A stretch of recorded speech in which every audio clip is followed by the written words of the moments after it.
Alright guys, this is my 2004 Jeep Grand Cherokee with the 4.7 liter V8. And for the past month or couple months or so, it's been having an intermittent starting issue where you would turn the key and nothing happens. Now, I've been reading online and I found that these things have a common problem with the neutral safety switch going bad, and you put it in neutral and it'll start sometimes, or you wiggle the shifter, stuff like that, and supposedly it'll start. I kind of thought that was my issue because it seemed like if I banged on the shifter it would start up, but it's been getting worse and worse and worse, and now finally just about every time I get in it I turn the key and nothing happens. But I did the troubleshooting already, and I'll show you what I did to get to this conclusion. But I concluded that it's my starter that's bad. You know, it's a brake for me. I don't want to deal with the neutral safety switch because I guess you have to get inside the transmission and get the valve body out, and it's like a whole unit or something. It's pretty expensive. So I'm glad to find out that it's only my starter. But so what I'm going to do is I'm going to show you the troubleshooting steps that I took, and maybe that can help you out for whatever problem that you have. And I'll also show you how to replace the starter if that is your issue. So here we go. So the first thing you're going to want to do is pop the hood. Go on here, pop the hood.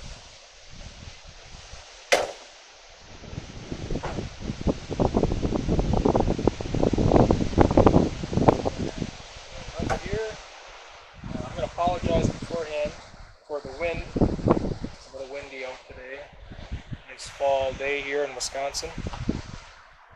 And if I had a garage space available, I would have put this in here and worked on it. But so yeah, just please excuse the wind for now. We'll try to get through this as best we can. So what you're going to be looking for is your power distribution center. Get you closer here. Your power distribution center is right next to your battery on the passenger side. It's this guy, this box, this black box, right here next to your battery. And you're going to take your thumb and your index finger. You're going to squeeze the two tabs on both sides of the front of the box right here. Squeeze. You're going to pull that up. And there, now we have access to all our fuses and relays. These are your fuses. These are your fuses. And these are your relays for different items. And the one that we want to look for is our starter relay. So what we're going to be doing is we're essentially going to bypass the starter relay. And if you look at the underside of your cover, right here, it tells you what each relay, each fuse, and so forth is for. And like I said, we're looking for the starter relay. That's right here. It may be different on your Grand Cherokee, but it should be the same. Even if you have a 4-liter inline 6, it's probably in the same area. It's probably this one right here, which corresponds to this guy right here. Alright, so we're going to take him out of there. They're in there pretty good. You got to pull a little bit. Give a little bit of strength to get it out. And okay, so this is your starter relay. And essentially what that little diagram on there, I know the camera's not going to pick this up very well, but the camera, come on. Alright, so on here, you got a little diagram of what each pin is. And we're not going to worry about these three right here. This is pin 85, 87A, and 86. You know, they're not going to worry about them. We're going to worry about 30 and 87. This one's 30, this one's 87. 30 is going to be your power right from the battery. 87 is going right to the starter solenoid, excuse me. You know, this is not, we're not going to send all that amperage and all that through these little contact pins. It is sending a control signal from the battery to the starter solenoid, which is on the starter itself. And once that control signal gets there, that's where it switches down there. takes the big wire from your battery and puts it, right to the starter, and that's what cranks over the engine. This is basically the circuit beforehand, alright?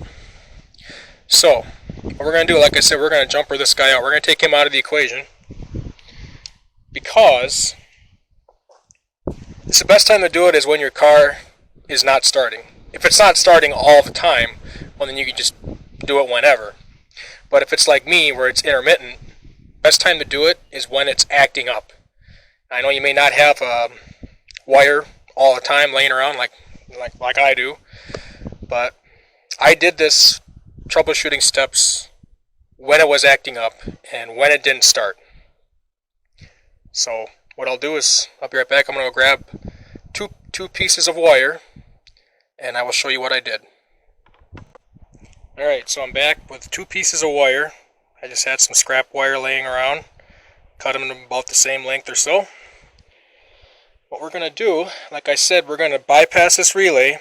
We're going to put one wire in the 30 slot and one wire in the 87 slot. Let me get a close up here. Alright, if you can see in here now, you got the 3 up and down ones. That's your 85, 87A, and 86 contacts, which is right here, here, and here. We're going to put wires in this one and this one. These are your 30 and 87 contacts. I want to take my wire, get it on my hand right. Okay, we're going to take my wire, I'm going to stick it right in there.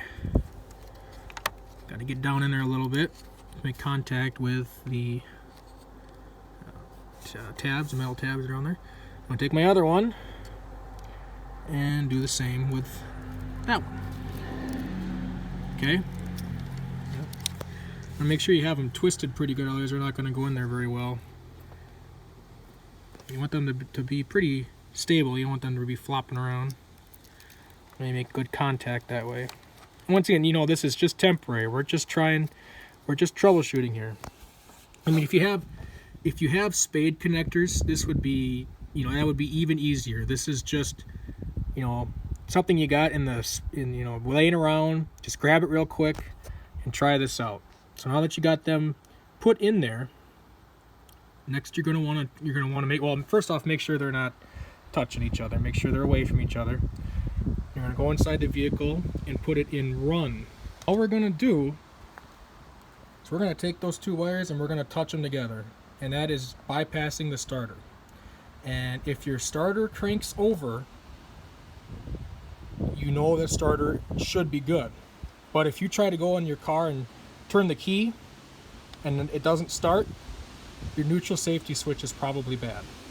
So once again, you're trying to start your car normally, put your key in the ignition, it doesn't start. You come out here and do this, you put these 2 wires sticking out of here, you touch them together, and the car cranks over, it's trying to start, you most likely have a neutral safety switch problem in your transmission. My case, my problem was intermittent all the time. Well, I happened to do this troubleshooting right when it was acting up. So I would turn the key, nothing would happen. Nothing would happen at all. So I came out here, I put my 2 wires in here, I touched them together, nothing happened. So that told me right then and there, I am bypassing all of the control circuitry. I'm bypassing the computer. All that is not in the picture. I am telling the starter to go, and it is not going. So that tells me that the solenoid on the starter itself is bad. Therefore, I would need a new starter. That is how I knew my situation. But I'm going to touch these 2 wires together, and most likely this thing has been starting. It'll probably start right up, but I will show you that in 1 second. Alright, we're going to try this out. So we got the 2 wires in there, and let's touch them together. So, once again, I had to do this when my car was acting up. There was, otherwise I would just say, oh crap, I might have a neutral safety switch issue or something. But no, that's not the case. Because I know that I would turn the key, nothing happened. I came out here, touched the 2 wires together, nothing happened, then I know for sure it's my starter. This particular time, the starter happens to be working like it should. Go in the car, start the car, it starts up. You come out here, you touch the two wires together, it starts up. You know, this is usually the sign of a bad solenoid on a starter. But like I said, these cars apparently have a neutral safety switch problem, and this is one way to make sure you know what your issue is before you buy a part you don't need, or you start spending thousands of dollars on transmission work that you probably don't even need. So, alright, well, since I know that my starter is bad, I'm going to start changing it. Okay, the first thing you're going to do is grab a 1/2-inch wrench. A combination wrench will work just fine. And we're going to disconnect the battery. That is very, very important when you're working on your starter. Otherwise,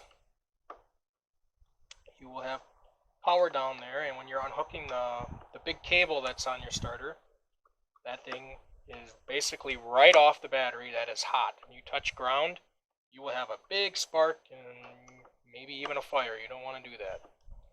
So take the battery off, the negative off, excuse me, and you take the negative off mainly for when you're actually hooking it back up. Stuff it down there, it should be fine. You mainly take the negative off because otherwise, when you are putting everything back together, take your negative, you stick it back on here, you take your 1/2-inch wrench and you're tightening it back up. If you would touch anywhere, it's not so bad on this car, but any other vehicle doesn't, this is, there's a lot of plastic around here, but if you touch something here, a negative, it doesn't matter because the negative is common ground on everything. The whole body, the whole chassis of the car is a negative ground. But let's say you took off your positive instead and you're tightening up your positive and you touch metal, while you're tightening it up, you're going to have a big spark. And that's not fun. So common practice is to always take off your negative battery cable. And that's what we did. And now let's officially begin. Okay, the next step is we're going to take our jack and we're going to jack the car up. And if you look under here, we are right under the passenger side door. And we are going to be right behind the transmission cross member. And we're going to go right on the frame, right behind the transmission cross member right here. That's my frame. There's the transmission cross member, and we're going to jack the car up pretty much as far as it can go, and then we're going to take a jack stand and we're going to put it right on this front section of rail ahead of the cross member. Alright, now that we've got the car jacked up, I have my jack stand in place. It's right under right in front of the transmission cross member.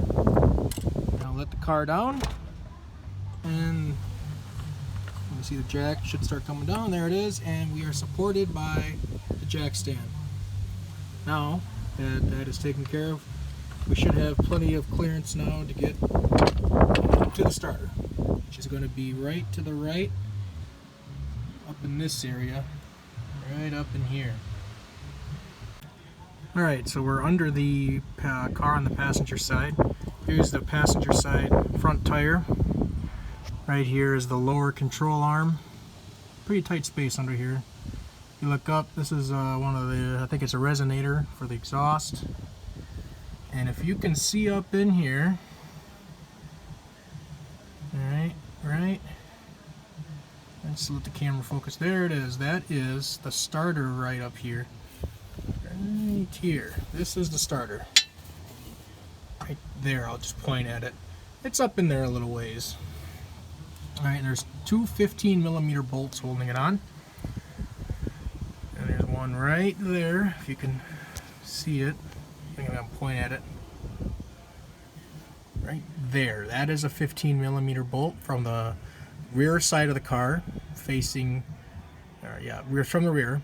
And there's another one from the opposite way, right here, where I'm pointing, that is holding the starter on from the opposite way, another 15mm. So we're going to undo those bolts. It's going to be kind of a tight fit, And as soon as I get those bolts out, the starter will drop out. We're going to try to pull it down in between the resonator here and the lower control arm. So let's do that. Okay, I finally got the starter out of that thing. I got them here, the new one and the old one side by side. You can tell obviously this is the old one. Crap out of the way. Okay, so you can tell obviously this is the old one. And how it's positioned in the car is like this. The solenoid, get in within the camera focus here. The solenoid, that's this guy, he's on the top. And it's kind of sitting in there like, it's actually more like this. This is how it is, just like this. So let's just say the front of the car is this way. The rear of the car is that way. And what I had to do to get it out, remove the bolts, got her, pushed her out, got her down.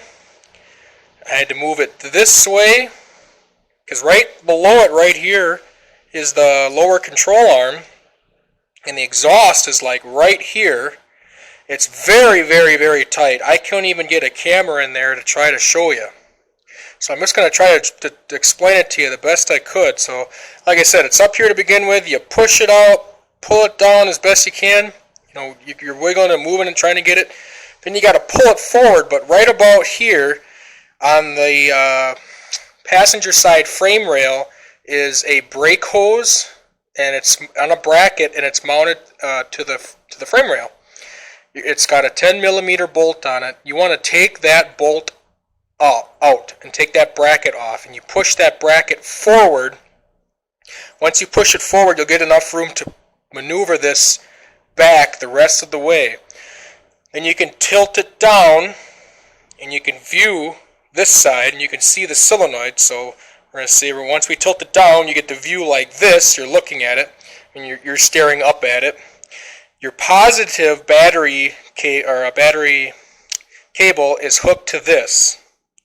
And then you've got your control wire that is on a plastic plug, and then you are going to pull that off of here. So this is a 13 millimeter bolt for the battery cable to the solenoid, and this is that control cable, kind of like what we were talking about earlier with that control circuit.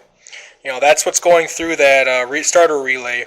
It's coming right to this guy right here. It sends a positive signal. Of course, it grounds through the body of the starter itself to the engine. That's how it grounds itself, completes its circuit.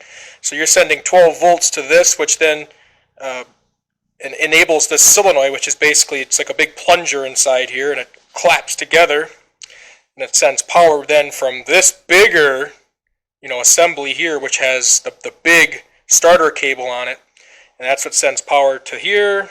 And that's what turns over your starter motor. So the problem with my car is this solenoid itself. The starter motor is, it's good, obviously. It still does just fine. But the solenoid is what's acting up, is starting to become intermittent. So that is why we're replacing it. So that is how you get the starter out. I'm sorry, I really cannot get the camera in there. I'm on my back, I tried actually to get the camera in there, but you can't see anything. So I am going to just, like I said, try to explain it to you. So I hope that was detailed enough for you to get your starter out. It's not the prettiest of positions, it's not the easiest to get to, and it's definitely not the easiest starter I've ever changed. So with that, I am now going to put the new one in the exact reverse order that I took the old one out. Let's get to it. Finally got the new starter wiggled back in place. So you can see it. It's up in there now. Glad that's over. One thing I'm going to show you. You can see here's the exhaust. That is I think it's a resonator or a pre-cat, one of the two, right off the manifold of the engine. And right here, where's my finger? Right here is my finger. This is the lower control arm that connects to the bottom of the axle, the front axle. And you can see they got this, this is a brake hose for the front brake. And if we follow that back, you can see right here it's on a bracket right here. You can see that bolt right there. That's a 10mm bolt. And if you undo that 10mm bolt, this bracket will come off. And you're going to want to push this bracket forward and kind of hook it right to the front of this, the front of the rail here, the frame rail. Once that's pushed forward, it gets out of the way enough that you can wiggle the starter back here far enough to get it out. I couldn't see any other way to do it without taking this bracket off. It's very, very tight clearances. So yeah, you're going to want to take this bracket off to help you get the starter out. Definitely. Alright, we got everything put back together now. The battery's hooked up. Let's give this thing a shot.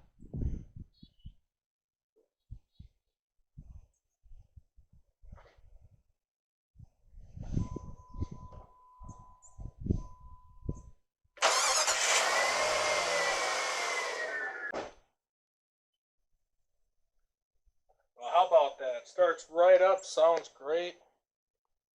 I got my car back. I am glad to have this mess over with. So, well, I hope this video helped you out. Help you diagnose maybe what your problems could be on your Grand Cherokee. Yeah, if you found this helpful, please give the video a thumbs up. If you want to see more of what I do in my garage, I normally work on AMC cars, and this is Jeep is kind of my secondary. Of course, Jeep was a part of American Motors for quite a while, so Jeep always runs in the family, and so we got here too. So anyway, yeah, subscribe if you want to see more content related to AMC cars or more how-tos like this one. Thank you for watching.